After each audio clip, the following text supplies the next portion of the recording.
Esta es una producción de actualidadradio.com. Unidas. Bienvenido una vez más al programa. Qué gusto saludarlo y verlo de nuevo. Inés, Agustín, un placer. El placer es mío. Qué bueno que los pueda ver. Muchas gracias. Y déjeme desvincular, doctor, el comentario que yo acabo de decir, que es completamente mío y asumo la plena responsabilidad. No quiero que nadie vaya a decir, el doctor estaba en un programa donde se dijo tal cosa. No. El programa comienza ahora con el doctor Omar Bula.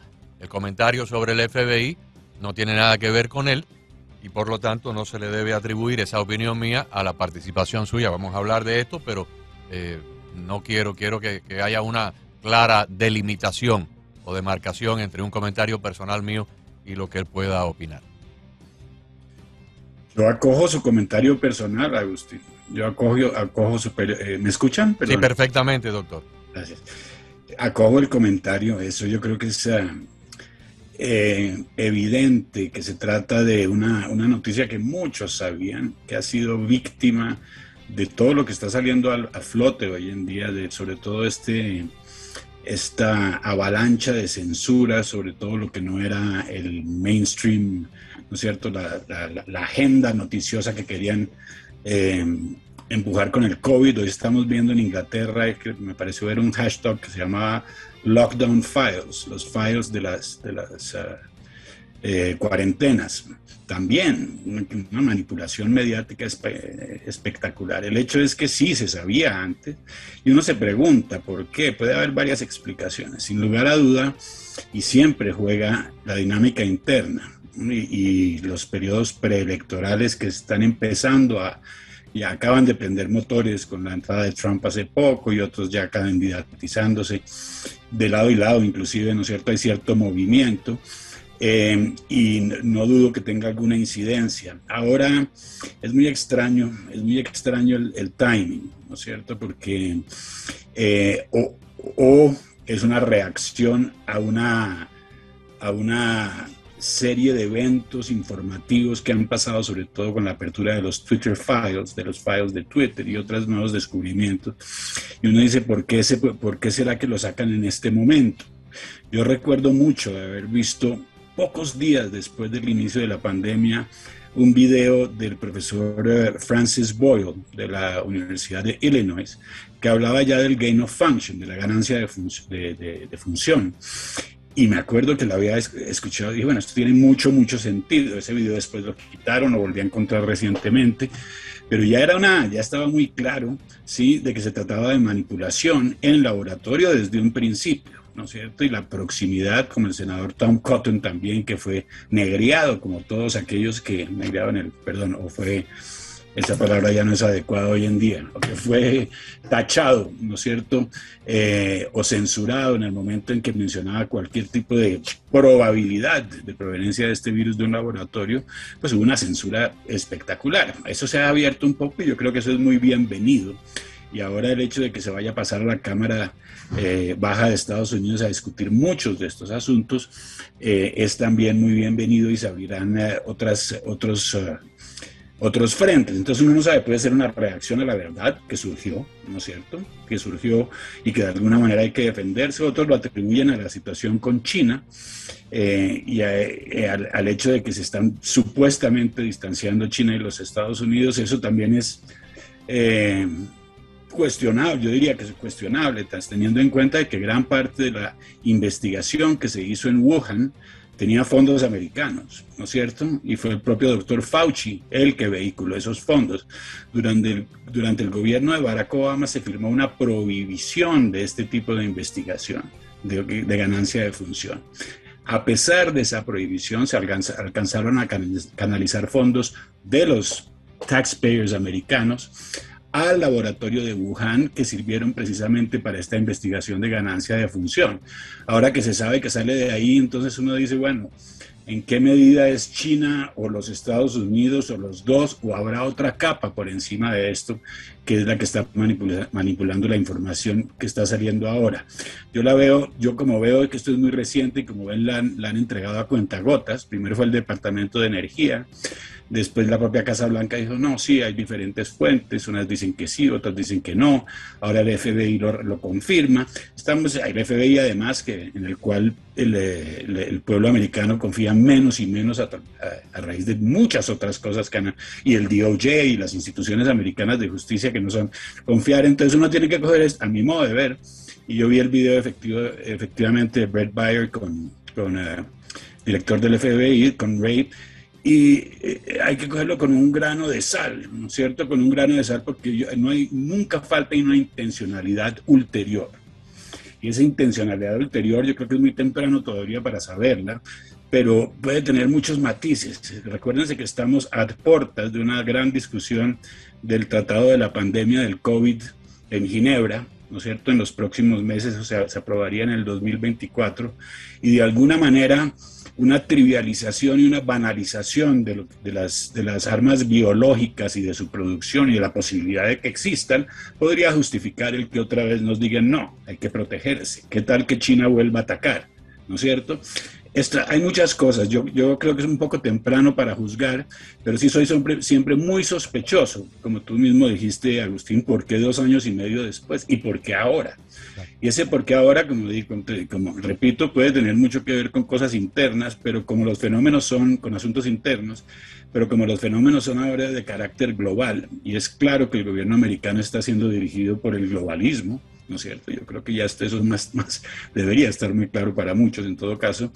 Creo que hay que esperar un poco para ver cuáles son las reacciones.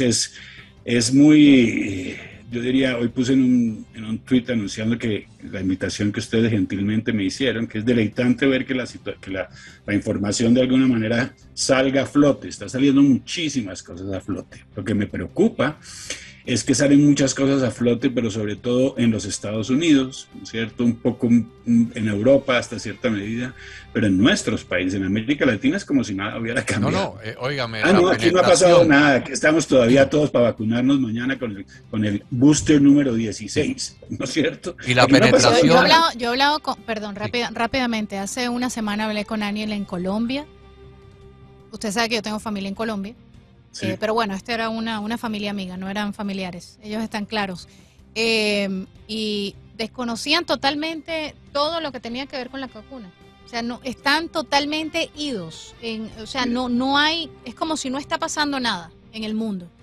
Y de verdad que yo me quedé, yo dije, no, ¿para qué comenzar ahora? O sea, sigan viviendo. Ahí hay una gran dosis de culpabilidad, o de culpa y de irresponsabilidad de la prensa local de esos países por no informar y de los gobiernos por no estar al tanto, porque ahí está la data amplia, tanto de la página oficial del Departamento de Salud Pública de los Estados Unidos, de la página que reporta las reacciones adversas, por sus siglas en inglés VAERS, Vaccine Adverse Reaction, y la página en Europa.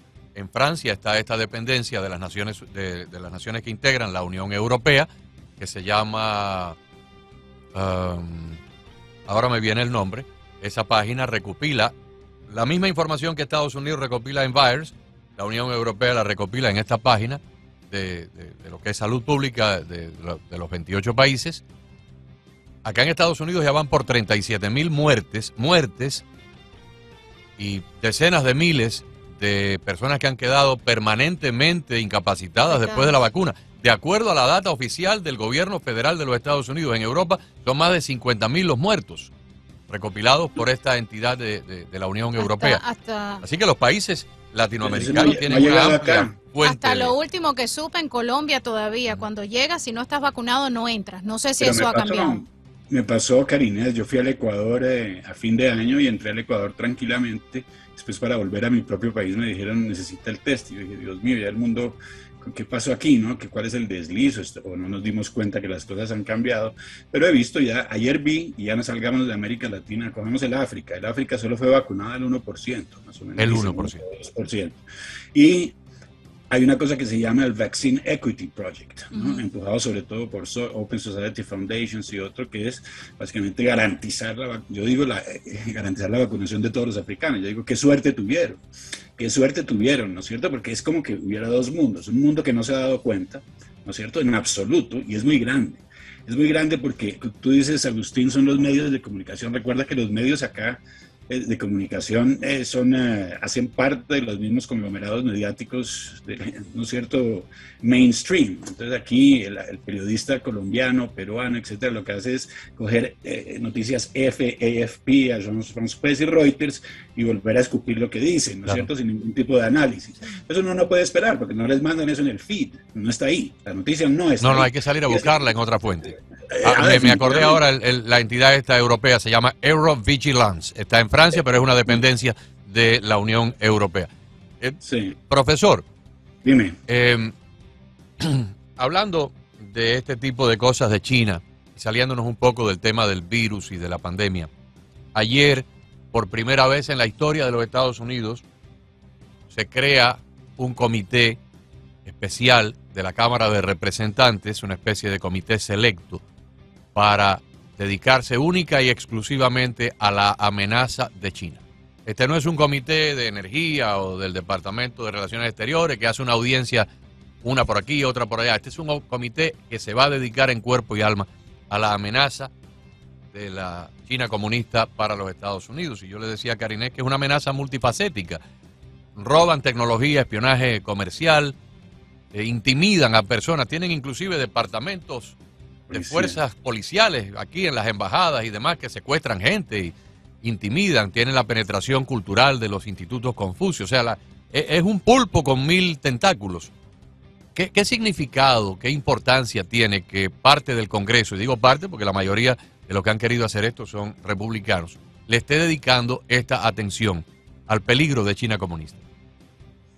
Un significado enorme, enorme. Primero, es muy parecido a lo que mencionábamos, ya se sabía, ¿no es cierto? Y se sabía desde hace mucho tiempo.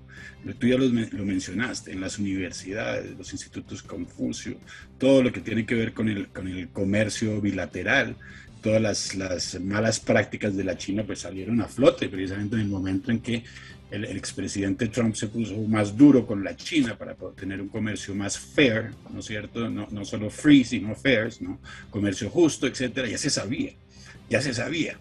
Ahora, sin lugar a duda, y repito, muy bienvenido este cambio político en Estados Unidos, este hecho de que los republicanos manejen la Cámara, y lo digo sobre todo para que el público reciba los dos lados de la noticia, ¿no es cierto? Este monopolio de poder que se traducía en un monopolio de opinión a través de los medios, no dejaba ver nada más, ¿no es cierto? Hay una apertura por varios motivos, ya hablamos de Twitter, ya hablamos en general, ¿no es cierto? Hay una recesión, estas verdades están abriendo espacio, abriendo grietas en esa narrativa que fue tan tight, tan apretada en el pasado, y yo creo que definitivamente lo de China también era overdue, ¿no es cierto? Estábamos ya, había que hacerlo.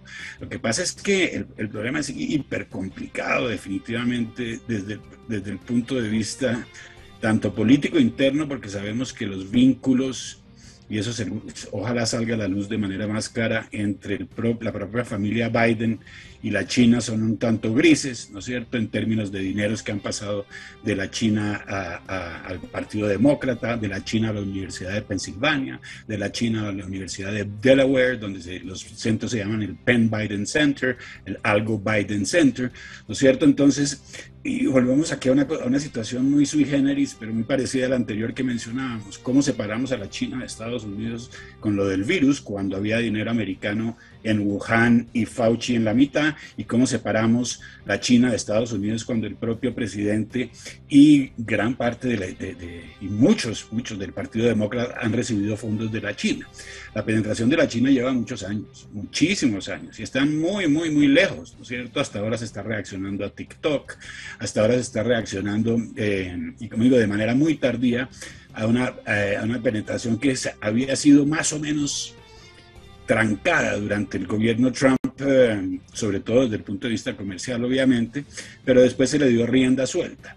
En este momento yo creo que los Estados Unidos está en una situación de fragilidad enorme y no me extraña que se cree una comisión o un grupo especial, ¿no es cierto?, para mirar esto de manera puntual y permanente, porque es que la amenaza es muy, muy grande y se acentúa aún más con el diferendo que hay entre Ucrania y Rusia, o realmente entre la OTAN y entre Occidente y Oriente, en gran medida, ¿no es cierto?, con las excepciones que tengamos de los Japones y las Australias y los Taiwanes, pero lo que tenemos es un mundo reposicionándose en bloques. Eso lo vimos en la votación de la Asamblea General de las Naciones Unidas, donde dicen una gran mayoría estuvo en contra, pues esa gran mayoría exceptuaba a la India, a la China, a Sudáfrica, ¿no es cierto?, que se abstuvieron. Ellos solamente ya asumen la mitad de la Nicaragua creo que votó con los chinos. Sí, no hubo, entonces, y ahí están los fenómenos de prensa, ¿no es cierto? Overwhelming, gran votación en contra de Rusia. No, fue una votación, sí, que en números absolutos,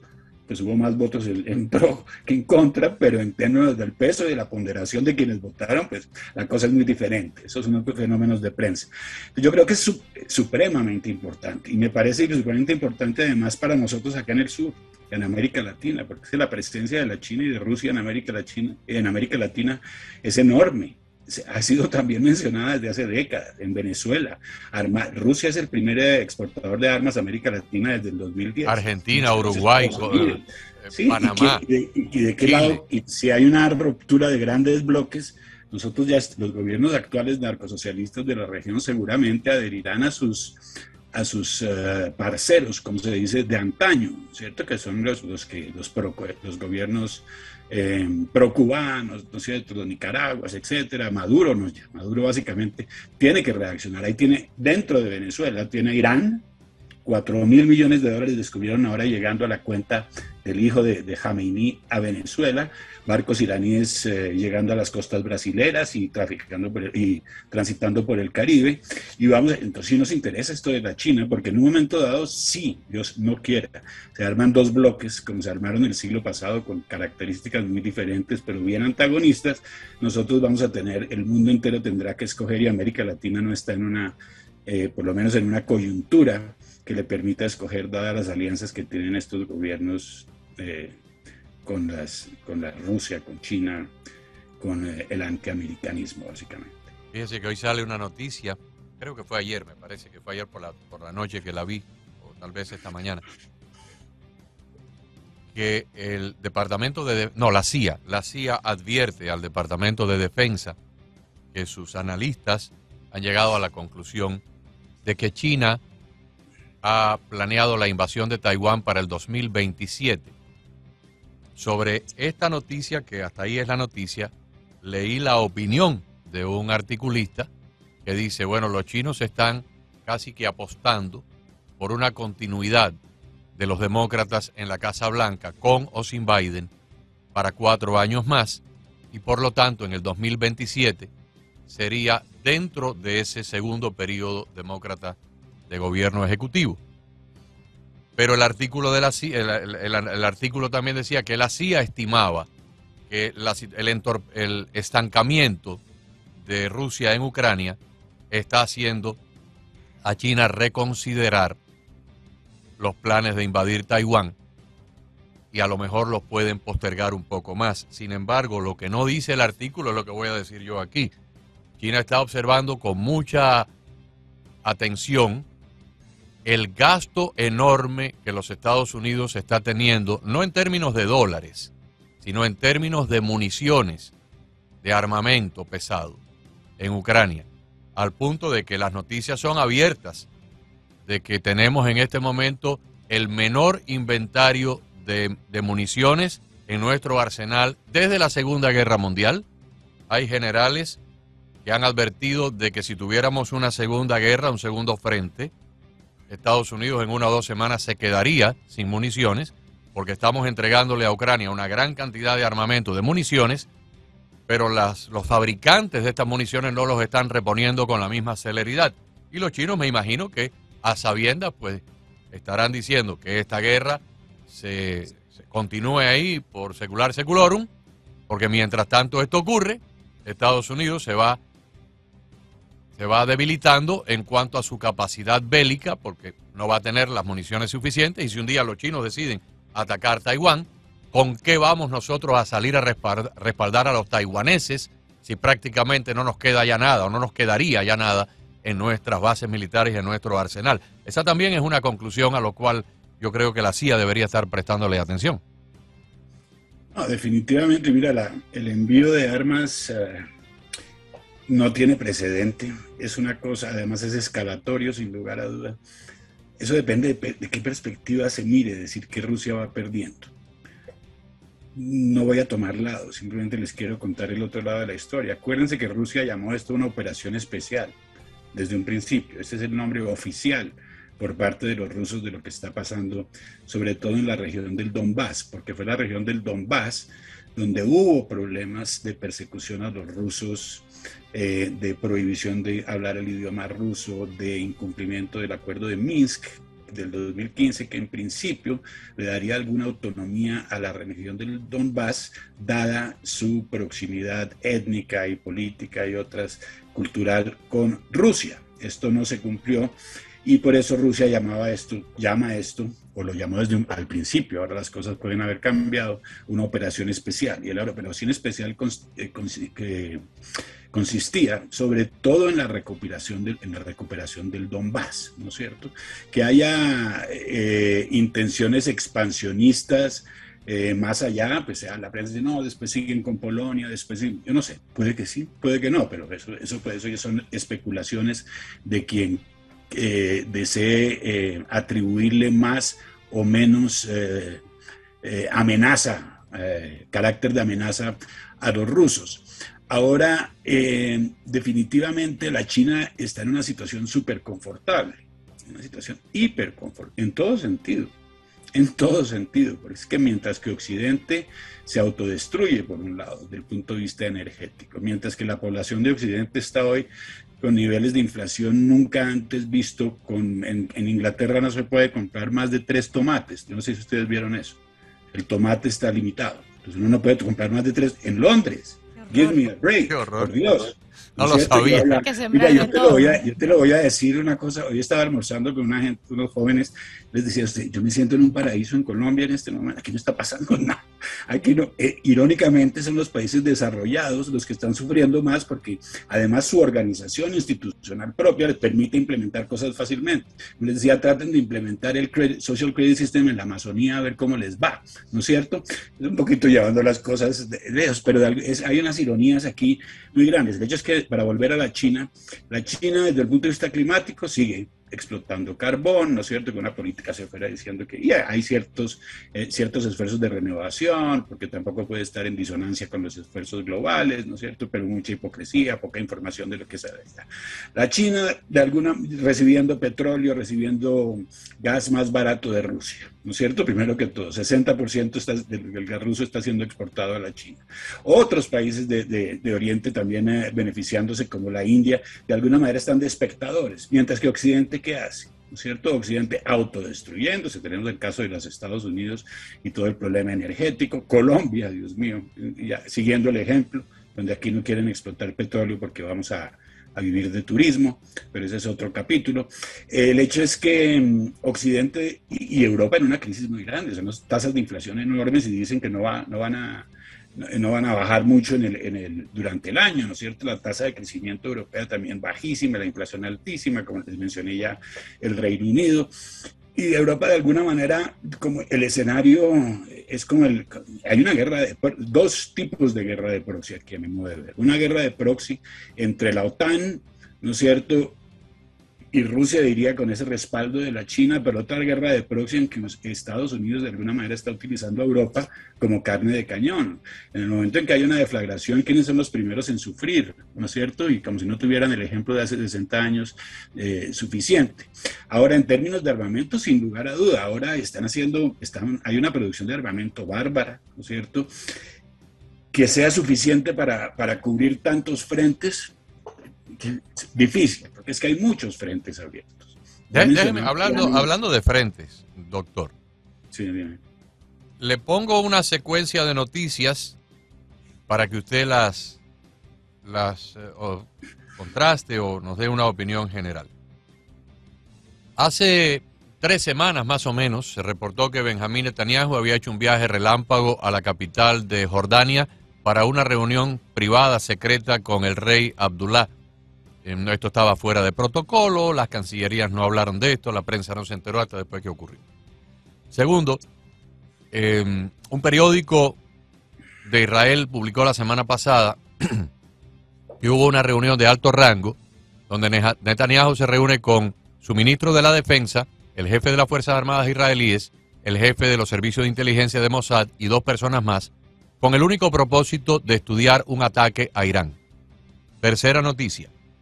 Netanyahu le concede una entrevista a un periodista estadounidense y le dice textualmente, cuando el periodista le pregunta sobre Irán, Netanyahu le dice, bueno, hay 2 escuelas de pensamiento. La primera es que nosotros, los israelíes, paramos a Saddam Hussein cuando le destruimos con un ataque aéreo su incipiente programa nuclear, y luego lo hicimos años después con Siria, y ustedes no lo pudieron hacer en Corea del Norte porque fueron a la mesa de negociaciones, los coreanos se burlaron, los engañaron, y mientras le tomaron toda la ayuda, por el fondo siguieron fabricando las bombas atómicas, y cuando vinieron a darse cuenta, habían 10 o 12 bombas atómicas, ya era demasiado tarde. Por lo tanto, la línea nuestra, dice Netanyahu en esta entrevista, de utilizar la fuerza cuando no queda más remedio, es la manera más certera de disuadir. Porque Gaddafi, que también tenía un programa nuclear incipiente, cuando vio nuestros ataques, se llamó a buen consejo y entregó todo su material para que no lo bombardeáramos. Cuarta noticia. La semana pasada, la Organización Internacional de Energía Atómica advierte de que Irán tiene ya enriquecido uranio a un 80%, casi a las puertas de una bomba atómica, o del material requerido para una bomba atómica. La semana está en curso, creo que ayer o antes de ayer, esa misma Organización de Energía Atómica Internacional dice que Irán, entre noviembre pasado y febrero pasado, o sea, el mes que acaba de concluir, ha aumentado en un 40% su enriquecimiento de uranio. Y en el día de hoy, el subsecretario de Defensa de los Estados Unidos, y tengo la información, subsecretario de Defensa, advierte que Irán podría tener suficiente uranio enriquecido para una bomba atómica dentro de 12 días. 12 días. Pregunta. Estamos a las puertas de un conflicto grande en el Golfo Pérsico porque los iraníes siguen con lo de la bomba atómica y los israelíes simplemente no lo pueden permitir. Muy buena pregunta. Mira, me hiciste acordar a Agustín, y me permito mencionarlo acá, de mi primer libro. Mi primer libro, el plan maestro, trataba con la penetración iraní y de Hezbollah en América Latina, y se basaba sobre la hipótesis, cosa que de alguna manera la gente veía tan utópico, se basaba sobre la hipótesis de la posible llegada del arma nuclear a América Latina, siendo Venezuela, sobre todo, un sitio estratégico, no mucho más lejos que Cuba, ¿no es cierto? Si hacemos una retrospectiva a la situación que hubo entre Kennedy y Khrushchev en el pasado. Entonces, de manera muy largoplacista, ese libro y su hipótesis se están cumpliendo de alguna manera. Algunas partes del libro tal vez no las subrayé lo suficiente, como el crecimiento del narcotráfico, aunque hablaba, pero la penetración iraní en la región sí. Y obviamente trata con el acuerdo nuclear y la posibilidad de que Irán tenga la capacidad de producir el arma nuclear. Lo que tú mencionaste de los 12 días, te lo digo muy francamente, lo he escuchado durante varios años y dicen dentro de 2 meses, otros dicen dentro de 4 semanas, varias veces lo han dicho. Eso lo que demuestra sobre todo es la falta de información real, porque la capacidad del IAEA, la Agencia de Energía Atómica, de hacer el monitoreo del desarrollo del arma, del posible desarrollo del arma nuclear por parte de los iraníes, se ha visto truncada con o sin acuerdo, el famoso acuerdo JCPOA, una cosa así, que era los 6+1. Ese acuerdo del cual Trump se salió, trataba precisamente y aumentaba el monitoreo de la producción de uranio enriquecido, que es el 813 o 235, no recuerdo en este momento, para lo cual se necesitan centrífugas, etcétera, monitorear las centrífugas. Había ya cierta disuasión de los iraníes durante el gobierno Trump, sin lugar a duda. y salirse del acuerdo era bueno. Ahora, ¿qué ha pasado? Eso está en el aire en este momento. Llevamos ya 2 años de gobierno Biden y ni los europeos ni los americanos han llegado a un acuerdo. Entonces Irán básicamente se le ha dado carte blanche, la carta blanca, puede hacer lo que quiera, y obviamente eso preocupa a Israel. Obviamente, si el credo de Irán en la época de Mahmoud Ahmadinejad era destruir y borrar de la faz de la tierra a Israel. Eso es una amenaza que salió de un jefe de Estado y nadie puede negar la enemistad histórica que tiene el pueblo de Israel y los pueblos, hay muchos pueblos árabes a pesar de los acuerdos que se han logrado últimamente, pero en el caso de Irán, sin lugar a duda, hay una enemistad enorme. Ahora, a mí me preocupa que a medida que sube el nivel de lo nuclear, el volumen de lo nuclear, como la salida de Rusia ahora del tratado START, o la suspensión, porque la prensa dice salida, fue una suspensión, que al fin y al cabo casi llega a lo mismo si se usa el arma en algún momento, pero como la China y el desarrollo de armas nucleares por parte de la China, que no fue, en eso no se concentró la década pasada, pero sí esta década, y ahora tiene un arsenal nuclear moderno y poderoso también, que se lanza con Rusia, todo lo nuclear, definitivamente todo nos ha, hemos escuchado de una manera u otra ese volumen subir. Si ese volumen sube y siguen estos movimientos tectónicos que ubican a los enemigos en situaciones estratégicas, sí me preocupa, ¿sí? El hecho de que caigan un arma nuclear caiga en manos de los iraníes, primero con la enemistad que menciono con Israel, pero también su presencia en América Latina, que es enorme. A mí me preocupa por América Latina, porque mi libro lo escribí pensando en nosotros, los latinoamericanos. Yo creo que los iraníes, los israelíes no lo van a permitir, no lo pueden permitir, cueste lo que cueste. Vamos, exactamente, pero eso está muy caliente ahora, porque es que fíjate que estas guerras como lo que pasa en los territorios ocupados, yo estoy viendo el problema de los territorios ocupados desde que nací, y tú también, yo creo. Igualmente, claro. Pero eso es ataúdes de los unos y ataúdes de los otros, desde que nací. Yo soy modelo 63, llevo 59 años viendo esto. El problema es que esa enemistad hoy en día se está de alguna manera materializando en factores mucho más importantes, ¿no es cierto?, que es la posibilidad real, con un manejo de la nuclear mucho más laxo que en el pasado, que cuando cuando se firmaba el tratado START, se trataba de Unión Soviética y Estados Unidos. Full stop, y las potencias nucleares, que son las que están en el Consejo de Seguridad. Hoy el arma nuclear, no solamente la propia Ucrania era la que se escapó mucha tecnología nuclear de la Ucrania cuando salió de las guerras rusas.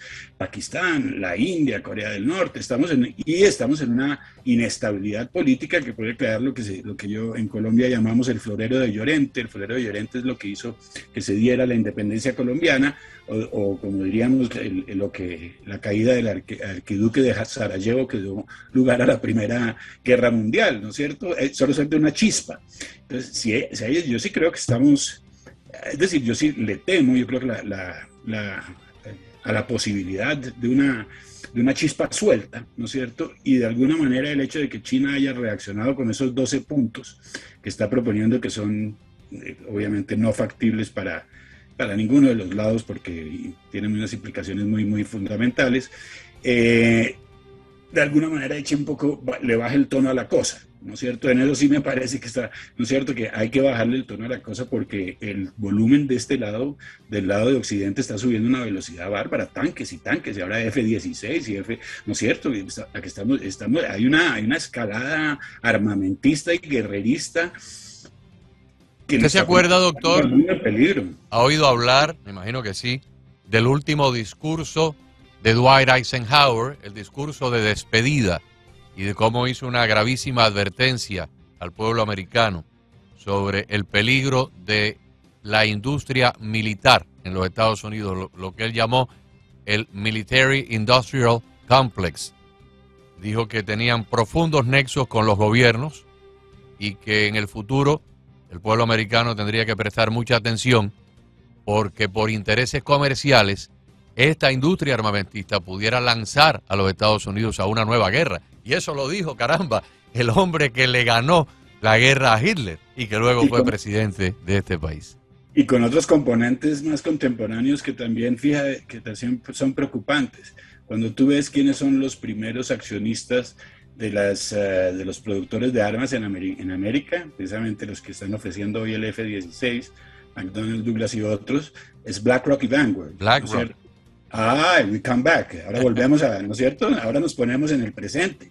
¿No es cierto? Entonces, ¿quién es el que está sacándole plata? Es decir, ahí sí nos volvemos a ubicar en este nuevo paradigma de corporaciones. Eso es una guerra de corporaciones y fondos de inversión internacionales manejando Occidente, pero además es una guerra, la de Ucrania, que es prácticamente una guerra entre el globalismo, ¿sí? y Oriente. Sí, señor. De alguna manera. China ahí en una especie de marasmo que uno no sabe dónde están por la falta de información. Bueno, estamos viviendo tiempos muy difíciles.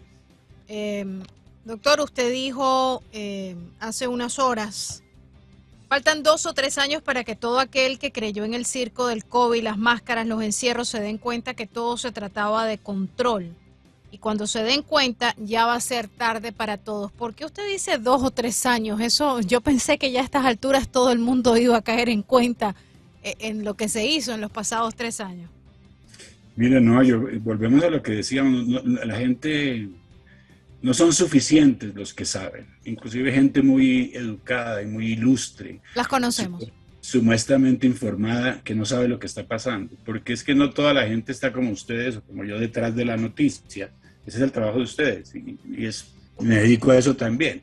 La gente tiene sus quehaceres diarios y de pronto le pasan las noticias en diagonal, más o menos interesados, pero ese mensaje de que todo estaba bien con el COVID y que hay que seguir vacunando, que eso sigue muy presente. ¿Por qué lo digo yo? O sea, ¿por qué 2 o 3 años? O sea, eso me parece una eternidad. Yo entiendo lo que dice el doctor. O sea, y yo tengo una manera muy peculiar mía, pero a lo mejor concuerda con la de ustedes. Hay mucha gente de mucha capacidad intelectual, con muchos doctorados y con mucho conocimiento académico, pero sus antenas de discernimiento están opacadas por una costra de liberalismo. Y el liberalismo les entorpece la capacidad de esas antenas de recibir, de discernir, de poder ver más allá de sus narices. Y por mucha academia que tengan cosechada y muchos títulos universitarios colgados de la pared, no entiende porque el liberalismo no se lo permite. Su intoxicación liberal es tan grande que no les permite entender lo que ha ocurrido con la vacuna, no les permite entender lo que ha ocurrido con muchas cosas que están ocurriendo y no se dan cuenta de la realidad. Yo me imagino que lo que dice el doctor es que más tarde o más temprano esas escamas se desprenderán de sus ojos y podrán ver la realidad. Total, estoy totalmente de acuerdo. Le añado a eso que tiene que ver mucho con el desconocimiento de la arquitectura, del andamiaje mediático global, ¿no es cierto? Poca gente sabe que el 90% de los medios de comunicación, el llamado mainstream media, mandan un solo mensaje, que por eso los movimientos del independent journalism, de periodismo independiente, están ganando preeminencia, etcétera, etcétera, sin lugar a duda. Pero mucha gente de el no conocer ese fenómeno mediático hace que personas que yo conozco, que quiero, cercanas, educadísimas, PhDs y otros, sí, dicen, no, es que lo vi voy a mencionar algunos medios, no voy a mencionar medios. Pero lo vi en CNN. Lo vi en aquel periódico, El País, CNN, Le Monde, y como hay 90%, pero lo ven en prácticamente todos los periódicos, claro. The Economist, la BBC, you name it, ¿no es cierto? Es un monopolio al fin y al cabo. ¿Por qué dije 2 o 3 años? Es un cálculo que tiene que ver en otros criterios, en 4 criterios, 3 principales y uno que lo acompaña. 1, el desarrollo del Digital ID, de la identidad digital. 2, el desarrollo del Central Bank Digital Currency o el Digital Money, ¿no es cierto? 3, la discusión del tratado de la pandemia en Ginebra que puede ser aprobado en el 2024. Ahí quedan. Son 3 mecanismos, ¿sí?, que independientemente y mejor aún juntos para aquellos que quieren que funcionen así, significan el control que están buscando desde que lanzaron este circo del COVID, ¿cierto? El de la pandemia, que básicamente le entregaría la soberanía de las decisiones de salud de los países a un ente central, en este caso la OMS, que como se sabe está financiada por la Fundación Bill and Melinda Gates, por los fondos de Bill Gates, en otras palabras por el corporate power, ¿no es cierto? Y eso implicaría el pasaporte de la vacuna, la posibilidad de nuevos encierros, la posibilidad de mascarillas, la posibilidad de que el circo comience de nuevo. Ya hay mucha gente despierta, gracias a Dios, no la suficiente, pero hoy vi, por ejemplo, el Heritage Foundation pronunciándose, varios senadores pronunciándose para que esto no pase. Acompañado con el digital currency, el que más asusta, ¿no es cierto? Digitalización de las monedas. Y la eliminación del dinero en efectivo. Voilà, ese es el tema. Entonces, cuando tú tienes esos tres, y ahora te menciono el que acompaña, que son identidad digital, moneda digital y control sanitario, ¿no es cierto?, de pasaporte de vacuna que implica control de movilidad, etcétera, etcétera, ya tienes toda la arquitectura armada y en eso estamos en estos 2 o 3 años. Por eso es que yo digo 2 o 3 años, Karines, porque es que eso está on the move. Y además a eso agréguele, doctor, los desarrollos tan vertiginosos que se están anunciando casi a diario en materia de cibernética, supercomputación e inteligencia artificial, donde ya prácticamente estos superordenadores están a un nivel tan alto. Se habla inclusive ya de varios prototipos de computadoras cuánticas con inteligencia artificial que prácticamente pueden hasta inferir los comentarios que cualquiera de nosotros tres va a hacer mañana, porque han estudiado nuestro patrón de pensamiento durante los últimos 20 años, claro, y prácticamente pueden casi que determinar lo que va a ocurrir en nuestras mentes y en nuestras bocas el día de mañana. Exactamente, y yo creo que eso y para responderte otra vez, Karines, ¿por qué 2 o 3 años? Porque estamos viendo ahora que las conferencias interesantes de hace 3 años que decían cuál era el potencial del AI, ¿no es cierto? Sí. Estamos viendo que ya es cinético, ya está pasando, ¿no es cierto? Y va a pasar increciendo. Y a medida que eso además se inscribe dentro de un marco de control con estos 3 factores que les mencioné, pues obviamente es un cóctel muy, muy preocupante. A esto se le añade, que es el apéndice, en el momento en que ya esté la posibilidad de control, llega el control del consumo y son los créditos de carbono, ¿no es cierto? Es ahí donde nos dirán qué puedes comer, qué no puedes hacer, dónde puedes andar, carro eléctrico, carro no eléctrico, etc. Entonces, para mí hay 3 grandes pilares y este apéndice, ¿no es cierto?, que son los que están moviéndose en este momento de manera muy, muy, muy, muy fuerte, ¿no es cierto? A pesar de que hay oposición contra el Central Bank Digital Currency, contra el Digital ID, hay oposición, pero sabemos cuál es el poder que tienen los que están del otro lado. O sea que sí, yo lo veo muy inminente, muy, muy inminente, el que podamos llegar. Ahora no va a haber, sin lugar a duda, va a haber resistencia, ¿no es cierto? Estas cosas no es que tengan el camino libre. Y como les digo, hay gente que está despertando a nivel político también, sobre todo en los países desarrollados. Nosotros aquí, mejor dicho, todavía va a ser muy difícil en las grandes ciudades, en las potencias mundiales, que al ciudadano común y corriente de ciudades como París, Madrid, Buenos Aires o Miami, no lo salpiquen todas estas tendencias de supercontrol. Tal vez en lugares más rurales, más resistencia habrá, o no tanta resistencia, sino las personas podrán tener modos de supervivencia fuera de estos sistemas de control, porque hay mucha gente en América Latina, en África, en Asia, que ni siquiera tiene una cuenta bancaria y comen de lo que cultivan y caminan distancias y no se montan en un metro subterráneo como lo hacen los señores de París, o de Madrid o de Nueva York, sino que andan en un burro y comen de la naturaleza. Probablemente contra eso, pues poco podrá hacer el nuevo orden mundial, el Foro de Sao Paulo, el Foro Económico o Soros y compañía. Pero los que vivimos en las grandes urbes estamos ante una enorme amenaza. Enorme, claro que sí. Miren lo que ha pasado mientras estábamos al aire en esta interesante conversación con nuestro invitado Omar Bula Escobar. Un grupo de 60 científicos fue publicado en Fox. 60 científicos instan a investigar la geoingeniería de la Tierra para combatir el cambio climático. ¿Qué es lo que están sugiriendo? Pues bloquear los rayos solares para combatir el cambio climático. Todos sabemos que parte de lo que el cuerpo humano necesita para mantener una buena salud es el sol. ¿Y qué vamos a hacer con la fotosíntesis? O sea, ¿cómo vamos a lograr que los vegetales produzcan fotosíntesis y crezcan y la cebolla sea cebolla y la zanahoria? Controlarnos. Increíble. Pero ya hace como un año ya el señor Bill Gates a quien yo admiré como una de las grandes mentes de la humanidad, de la historia, y Todos por él no siento absolutamente más que una total indiferencia. El señor Bill Gates hace un año estaba proponiendo desplegar en órbita. Yo pensé que la noche antes había bebido algo raro y se había emborrachado, pero no. Decía que había que desplegar en órbita unas enormes telas o lonas o capas de algo, de fibra, para bloquear en ciertas regiones del planeta los rayos del sol y de esa manera que no se calentara tanto la superficie. Pero bueno, es que el sol es el que produce nuestros cultivos. ¿Y de qué vamos a comer? Bueno, pero es que el señor Bill Gates quiere que comamos carne sintética. Pero es que inclusive la carne sintética, ¿de dónde la vamos a sacar? ¿De las orugas, de la seda de las orugas? Nos quieren enfermos. Las orugas comen hojas, que yo sepa.